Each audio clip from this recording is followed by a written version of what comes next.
Eu quero trazer nessa manhã uma palavra de Deus para você que está aí na escuta do nosso programa Mensagem da Cruz. Uma palavra que está em Hebreus capítulo 12, verso 16 e 17, diz assim: Nem haja algum impuro ou profano, como foi Esaú,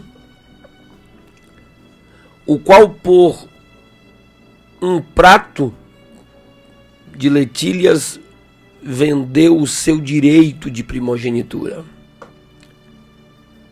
Pois sabeis também que, posteriormente, querendo herdar a bênção, foi rejeitado, pois não achou lugar de arrependimento, embora com lágrimas o tivesse buscado.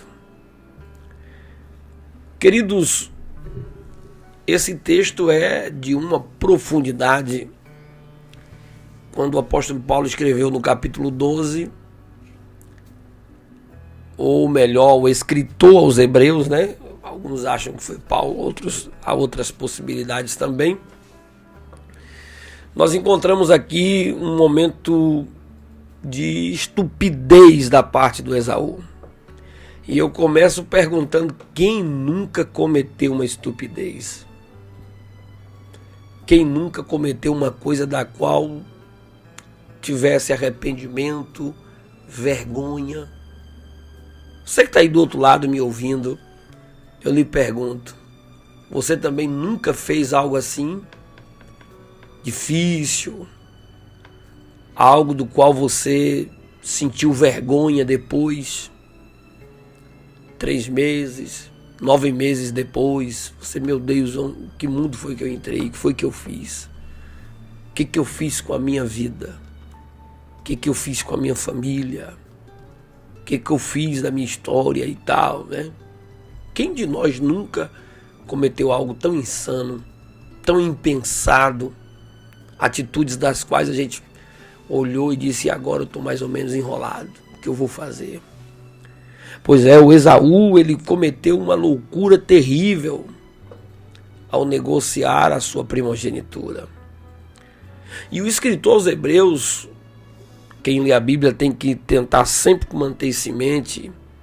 A divisão bíblica, capítulo e versículo, é uma invenção da tecnologia das editoras para facilitar você achar os textos da Bíblia. Mas no original, da forma que foi escrita, ela não tem essas divisões, capítulos e versículos. Então, toda vez que você lê a Bíblia, você tem que entender que aquele capítulo ele faz parte de um contexto, de todo um pano de fundo de uma história. Quando você lê o capítulo 11, por exemplo, de Hebreus, você vai entender que ele está citando de pessoas que tiveram fé, heróis da fé. Gente que teve fé para superar os desafios, os problemas e as dificuldades da vida. Gente que acreditou em Deus acima de qualquer coisa, acreditou nas promessas, em tudo que Deus tinha para dar. Quando você passa para o capítulo 12, ele está falando dessa permanência. Olha o tanto de pessoas que nós temos como espelho para permanecer. Olha os exemplos aí, olha as testemunhas que passaram antes de nós. Gente que foi desafiada e viveu a fé. Vocês não podem desistir. E ele diz que não haja em vós esse sentimento profano, como também teve em Esaú, que tratou a bênção de Deus como algo tão banal, tão simples, e depois tentou buscar e não conseguiu. E aqui eu gosto, porque o escritor diz assim: olha, ele buscou com lágrimas. Há várias interpretações, mas no rádio não dá tempo a gente fazer tanta coisa aqui, falar tanta coisa, o tempo é curto, né? Então, o texto diz assim que ele com lágrimas buscou. E aqui para nós, você sabe que nem todo mundo que chora está arrependido. Que nem toda lágrima, por trás dela está o verdadeiro arrependimento. Porque às vezes o nosso choro é mais ou menos o choro do desespero. É mais ou menos o choro daquele momento de não ver a saída, de não ver a alternativa, a besteira que fez, a loucura que fez, mas não houve de fato um arrependimento. Que a palavra arrependimento ela é chamada de metanoia, né? No grego, no original, e não se espante aí com o meu grego não, que eu não falo nem o baianês direito, quanto mais o grego, né? Então, ela no original, ela dá a ideia de mudar de ideia, mudar de mente, trocar a cuca, né? Você mudou o seu padrão de ação. E há pessoas que elas choram, mas não há um arrependimento, não há uma mudança. Então a gente não pode confundir remorso, a gente não pode confundir choro, de que ali de fato está uma mudança. Há tantas pessoas que elas não conseguem mudar o seu pensamento. Se você, por exemplo, desculpe pela ilustração, mas precisa para você entender. Se você pegar um porco e você der um banho nele, passar talco, deixar ele cheirosinho, igual você faz com o seu cachorrinho, leva lá no pet shop, pega o porquinho, dá banho nele, limpa ele e deixa ele limpinho, coisa mais cheirosinha do mundo, bota até coleira nele e leva para casa. Meu amigo, na primeira lama que ele achar, na primeira lama que ele encontrar na frente dele, ele vai se jogar lá dentro. Ele não mudou a mente dele, a natureza dele continua a mesma.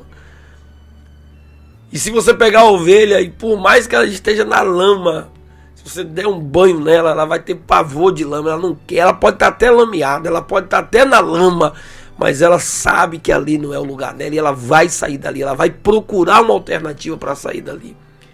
Então, nessa manhã, talvez você tá aí cheio de remorso. Pastor, eu fiz uma loucura, eu traí o meu marido, eu traí a minha esposa. Pastor, olha que bagunça, eu agora estou grávida, e os meus pais não sabem como é que eu vou casar. Então, assim, são circunstâncias que você se envolveu, mas às vezes está faltando o arrependimento.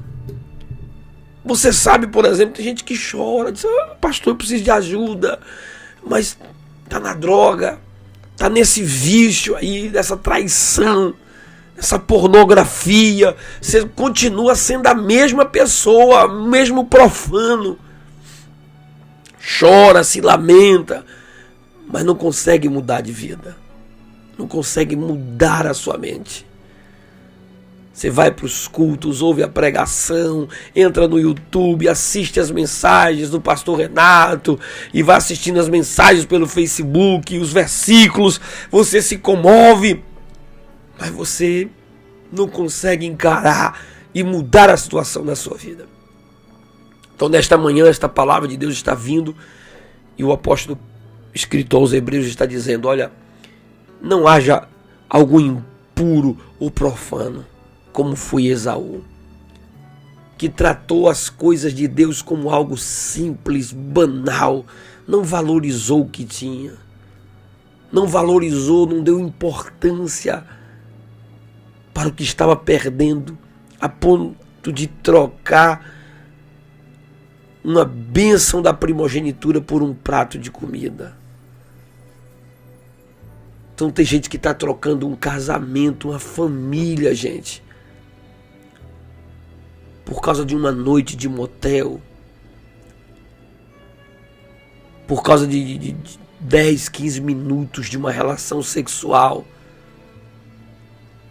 Você está trocando a sua vida, meu querido, por um trago, por uma pedra de crack.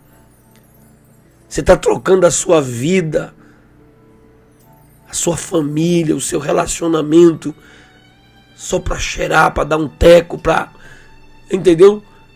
Injetar uma droga na sua veia, passar alguns minutos, alguns momentos de êxtase, e você está perdendo a sua história. Você está perdendo a sua vida. Não faça isso. Muda de atitude. Todo mundo comete erro na vida. Eu já cometi um monte de erro, um bocado de escolhas erradas na minha história. Não sou melhor do que você que está aí do outro lado, mas Deus me deu a graça de dizer, eu preciso mudar, eu não aceito ficar aqui, eu não posso ficar aqui, aqui não é o meu lugar. Lembra do filho pródigo? sentado ali desejando comer o que os porcos comiam, e ele olha para aquilo ali e diz: eu não vou ficar aqui, aqui não é meu lugar. Na casa de painho tem coisa bem melhor. Meu painho, né, é bom, meu pai é ótimo, meu pai é excelente. Ele trata funcionário, empregado, jornaleiro, diarista, né? A expressão lá é o diarista. Gente que não tem vínculo empregatício, ele trata bem. Eu vou voltar. E voltou. Tomou uma atitude, uma ação, uma decisão de mudança. E é isso que você precisa nessa manhã. Decida: eu não aceito, esse lugar não me pertence, esse lugar não é meu, esta vida não é minha, eu não vou ficar nisso aqui não, eu vou sair disso, eu vou mudar de vida, eu vou mudar de atitude, eu vou congregar, eu vou buscar ajuda, mas eu não vou ficar nessa situação. Então não aceite. Você entrou nessa e você fica aí a vida toda sendo a outra, a vida toda sendo a amante. Que futuro, minha filha, você vai ter? Você tá novinha agora, tá bonita, tá, né?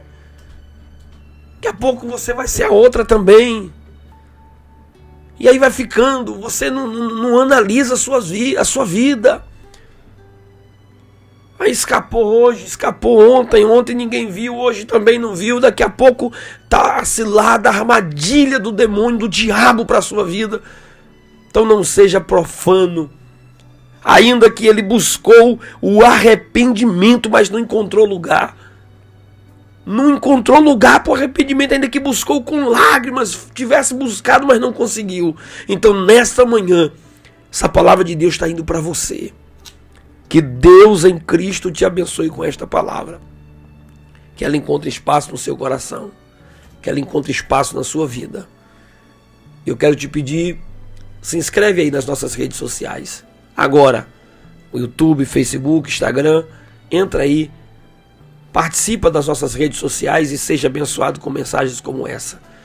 Nossas mensagens são sempre postadas nos nossos meios de comunicação, Renato Bromochenko, Facebook, YouTube ou Instagram. Entra aí, participa e seja abençoado para a glória de Deus. Deus te abençoe em nome de Jesus. Muda de vida.